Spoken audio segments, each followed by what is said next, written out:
इस मार्ग में आप जी को अब पुनः ब्लाइंड फेथ करना पड़ेगा। लेकिन ब्लाइंड फेथ करने से पहले आपने इस मार्ग को जैसे दूध का जला हुआ फूंक मारता है लस्सी को, ऐसे ग्रहण करना। आंखें बंद करके ग्रहण नहीं करना, लेकिन इसको ग्रहण करके फिर आंखें बंद कर लेना। कहने का भाव यह है कि फिर अग्रम अग्रम ना करना, यू नाम लेने पीछे। इस दीक्षा लेने से पहले आप खूब ट्राई करो और खूब परीक्षण करो। सब जो दास बताता उसका प्रमाण देखो और फिर आंखें बंद करके उपदेश ले लो। और फिर आंखें ही बंद रखना, यानी ब्लाइंड फेथ करना, पूर्ण विश्वास करना दास के एक एक शब्द पर। फिर आपकी भक्ति चलेगी। अब तो आप आते हो दूध के जले हुए और फिर यहां फूंक मारते हो लस्सी को भी, कोई बात नहीं, कुछ दिन के अंदर आपको अपने आप डिफरेंशिएट का पता लग जाएगा। और खूब ट्राई करो पहले, फिर बाद में अगर बगर करोगे तो भगवान का लाभ मिलना बंद हो जाएगा। दीक्षा लेने के बाद यदि आप दास के वचनों में अविश्वास करते हो, आपका नाम नहीं रहेगा। कह कबीर सुनो भी साधो, मैं तो हूं विश्वास में। अब उस परम पिता परमेश्वर परम पूज्य कबीर जी, जो एक जुलाहा जाति में, एक झोपड़ी में रहने वाला, एक धोती लंगोटी में रहने वाला, और उसको भगवान मानना बालकों का खेल है। लेकिन वो परमात्मा हैं और थे और रहेंगे, क्योंकि हम समझ नहीं सके। अब उसको कोई परमात्मा मान सकता है? जब दास ने प्रारंभ में कहना शुरू किया तो लोग मजाक किया करते थे कि देख यो भी दानक हो गया।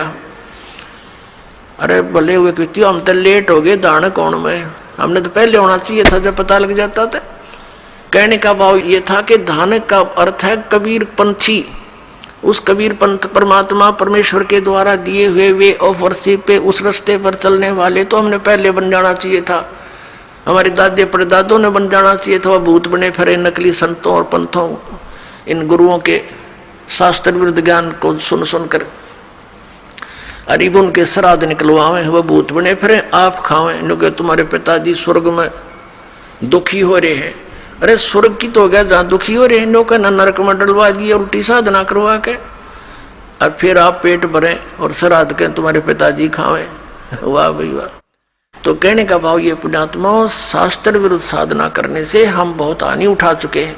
उस दानक जुलाहे कबीर जी को और भगवान मानना, ये भी एक 8वां जुबा के 10वां जुबा समझ लियो। लेकिन वो भगवान है ही, हमारे ना मानने से उनकी वो प्रभुता समाप्त नहीं हो सकती, क्योंकि हम नहीं पहचान पा रहे लाल है ये, हमें विश्वास नहीं हो पा रहा। तो ये हमारी बाल बुद्धि का ही परिणाम है। लाल तो इतनी ही कीमत रखता है, वो लाल है, वो पूर्ण परमात्मा है, और वहाँ लीला करने के लिए सह शरीर आए थे, सह शरीर चले गए थे, और पूरा ज्ञान उन्होंने हमें बताया आकर के, जो दास आपको बता रहा। तो प्रसंग चल रहा है, हम उसी पर आते हैं। तो इसी प्रकार जब आप जी दीक्षा ले लेते हो, उसके बाद फिर दास जो वचन बोलता है और आपके मन में अविश्वास उत्पन्न होता है, तो आप कमजोरी में आ चुके हो।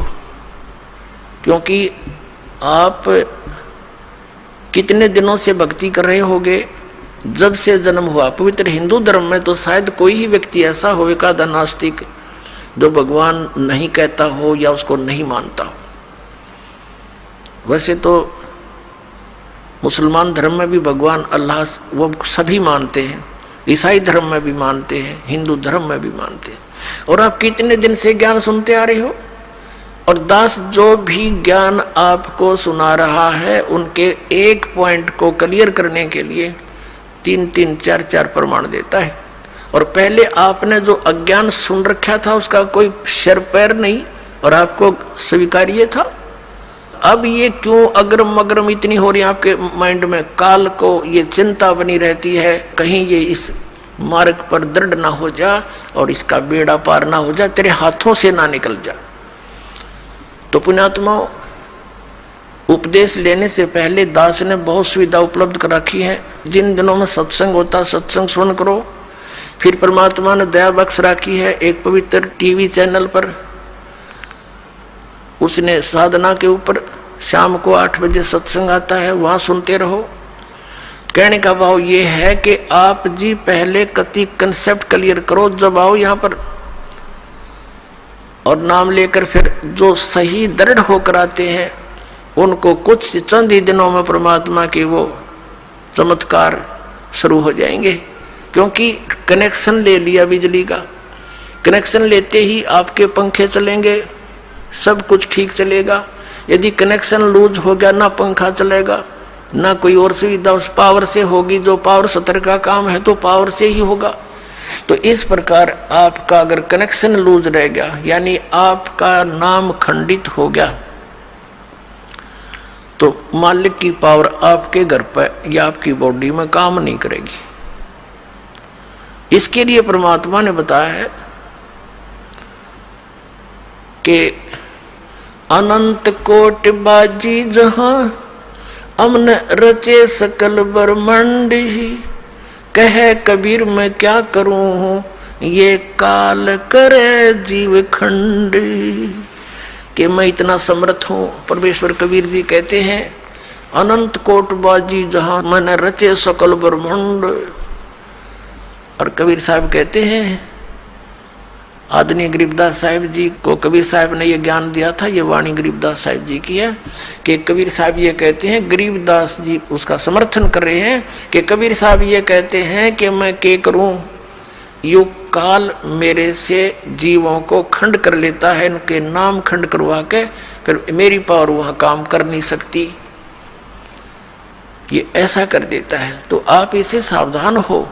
दीक्षा लेने में देरी हो जावे कोई दिक्कत नहीं, लेकिन लेने के बाद फिर ये समझ लेना हमें भगवान मिल गया।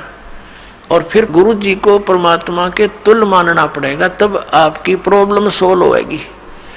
भले ही पुण्यात्मा गुरु भगवान नहीं है, ये दास क्योंकि मालिक आए थे वो तो भगवान थे ही, वो भी गुरु थे, हमने उनको भी भगवान नहीं माना।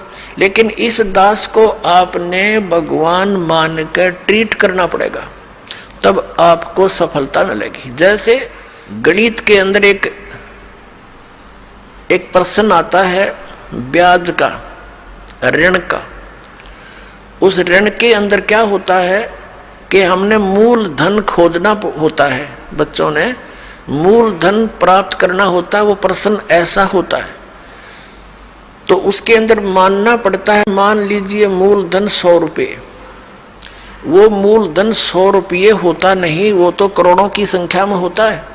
लेकिन वो करोड़ों की संख्या की राशि वाला मूलधन हमें तभी उपलब्ध होगा जब हम 100 रुपये को मूलधन मान लेंगे। अब समझदार को संकेत बतेरा, भले ये दास भगवान नहीं है, लेकिन उस मूलधन को पाने के लिए, यानी मूल मालिक को पाने के लिए आपने गुरु जी को एज ए गॉड ट्रीट करना पड़ेगा। यूं समझ ले कि मेरे सामने आज वो परमात्मा आ जाते हैं। इस दास के स्थान पर परमात्मा स्वयं भी आए थे। आज से 600 वर्ष पहले 120 वर्ष तक हमारे डले खाकर चले गए, हमारी गालियां खाकर चले गए, जूते खाकर चले गए। क्योंकि जिस बाप का बेटा शराब पी रहा हो और पिता जाकर उसको कहता महफिल में बेटा आजा तू ना नाश करे, तो वो झगड़ा कर देता पिता के साथ, हाथापाई भी कर देता है, एक तरह मेरी बेइज्जती कर दी, क्योंकि होश में है नहीं, नशे में। तो हमने यहाँ काल के इस झूठे रंग की भांग पी रखी है। कबीर ये माया अटपटी सब गट आन अड़ी, और किस किस न समझाऊं या कुआ भांग पड़ी।